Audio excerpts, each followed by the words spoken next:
First look at VOS or vSmartOS 3.0 based on Android 10 running on the Xiaomi Poco F1.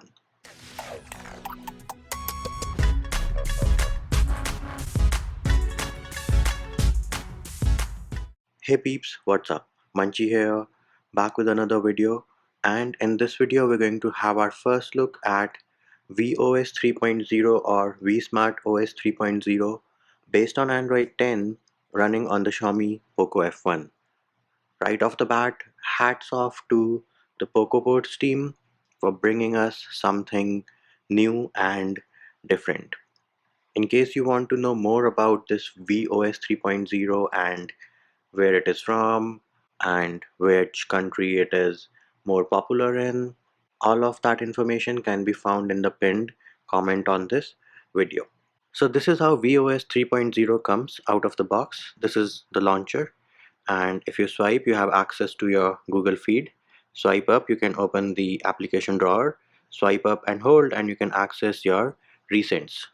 Do note that you have a close all button at the bottom, and that is going to close all the applications. As you can see, animations, gestures are smooth, and so far it is very impressive. Another thing about the recents is you have this icon on the top of every app, and if you tap on it, it is going to open it in split screen, and now you can choose the other application which you want to open along with this one in split screen. Let's tap on this one, and we did get a message that the application does not support split screen, so we'll have to try something else. So we can try this one, and let's try the phone app, and bam, here it is, split screen working like a boss.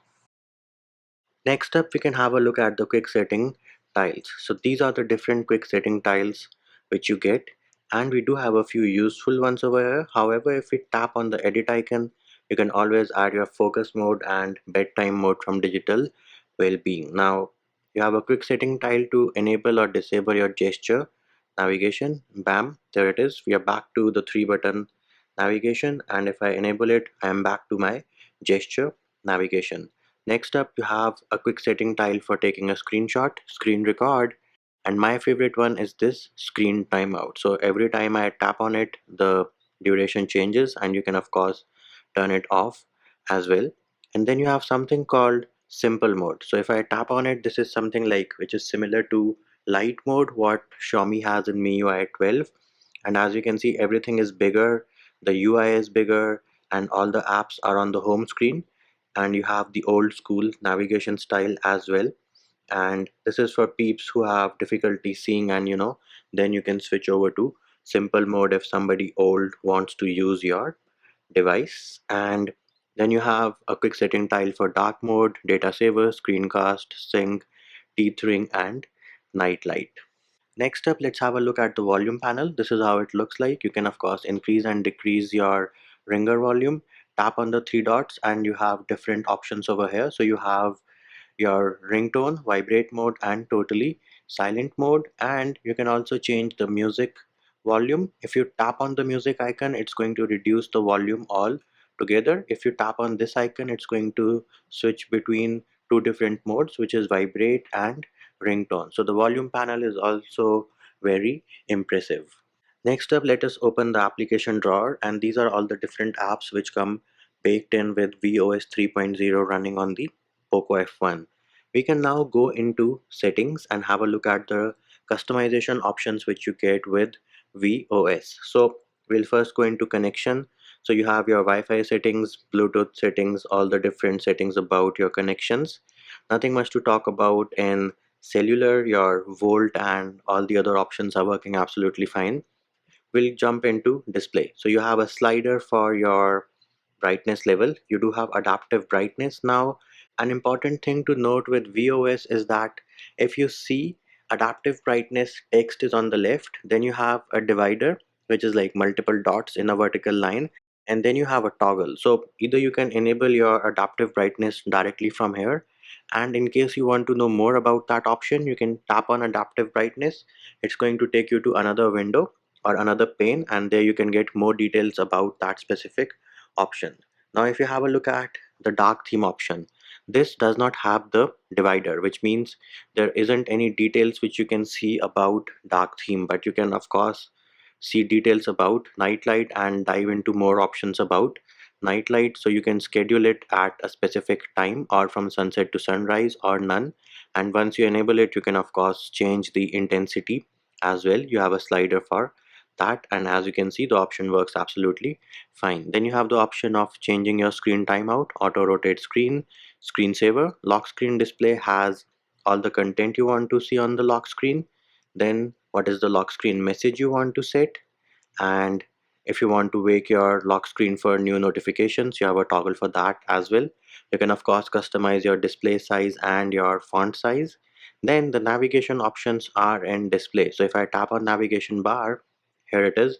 I can choose between gesture navigation. If I tap on the settings icon, it is letting me configure the back sensitivity, and I can also switch back to the 3-button navigation. Now once I am in 3-button navigation, I can swap the back and recents using the button order option which just showed up over here.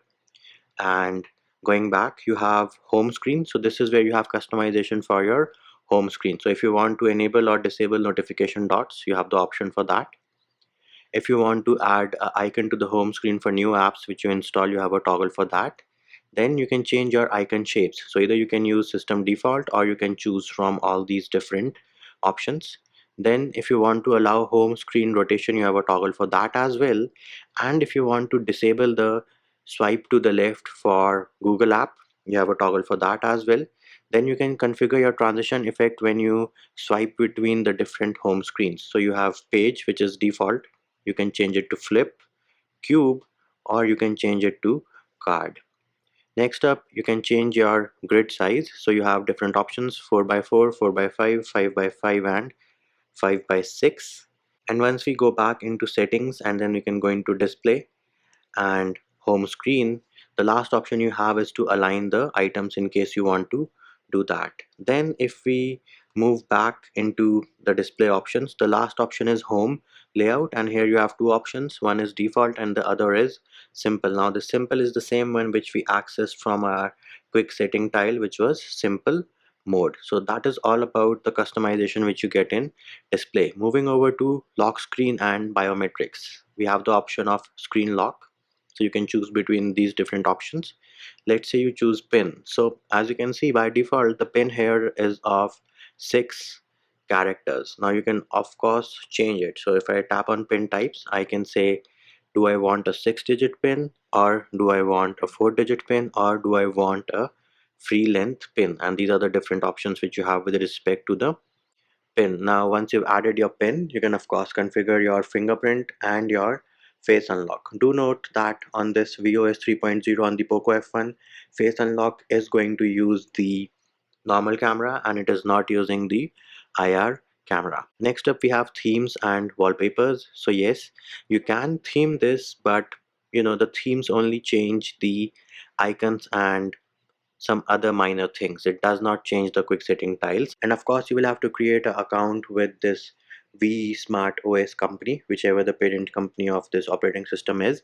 Sign up is pretty easy and pretty fast. So here's a theme which I had downloaded, and if I tap on apply, there it is. You can see that it is applying the theme, and the theme was applied successfully. Now my quick settings remains the same.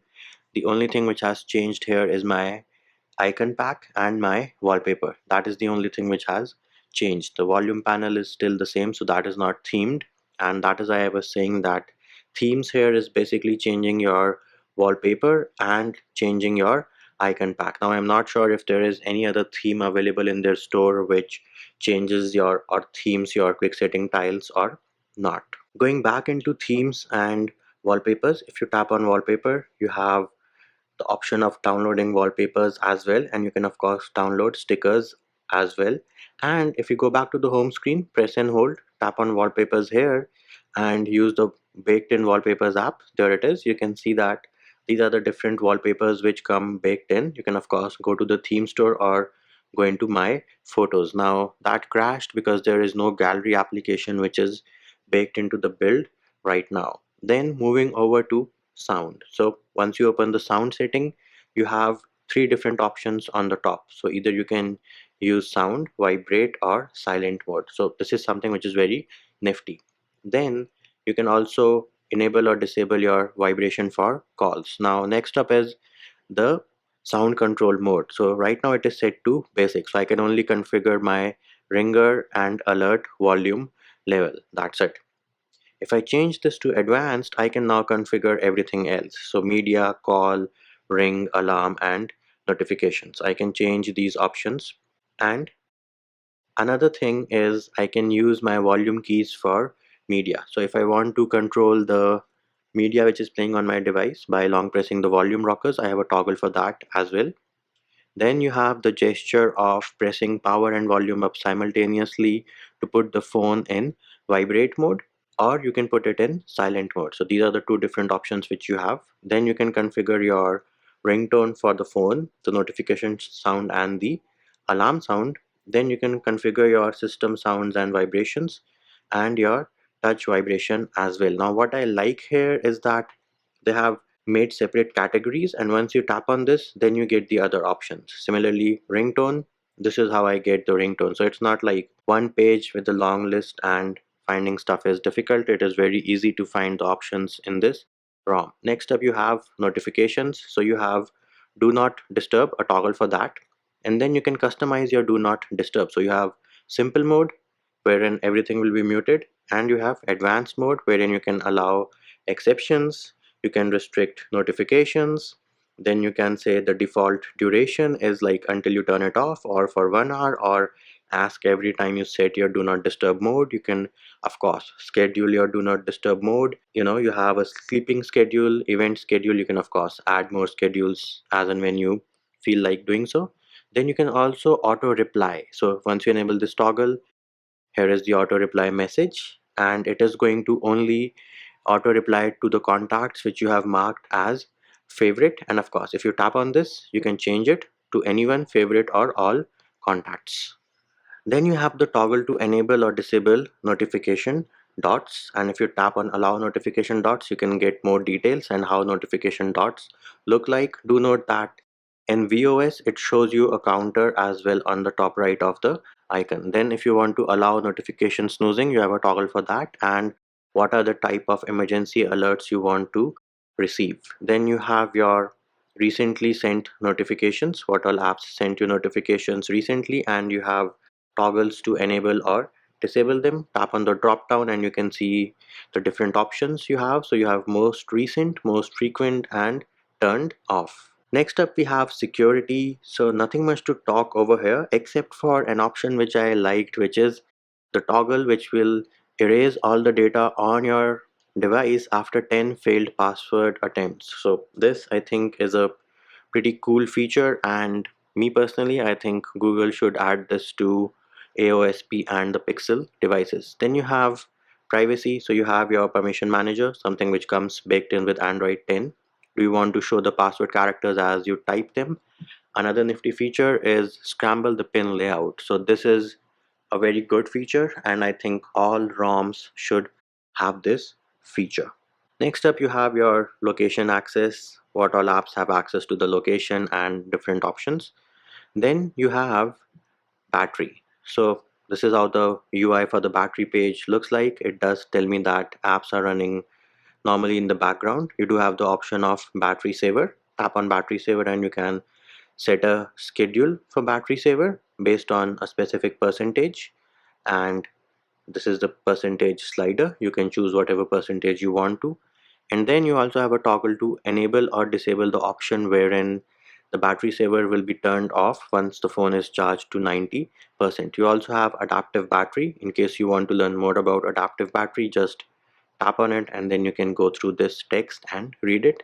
Then you have a toggle to enable or disable the battery percentage in the status bar, along with last full charge and the screen usage since last full charge.